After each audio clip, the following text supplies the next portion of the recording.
Real quick video of how to change the time on the radio on an F-150.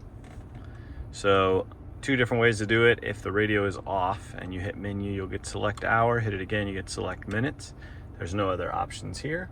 If the radio is on and you hit that, you will get a number of different options, but you can still get to it in the list. So the easiest way to do it is just turn the radio off. Hit the menu button. You won't use the knob to control the time. You'll actually use the seek buttons here. So we can change it. 6, 7, 8, back down to 4 minutes. Up and down until you get to the right place. Hit the menu button again and your time is locked in. So there you go, quick video how to change the time in your F-150, and it may apply to other Fords as well. Thanks for watching.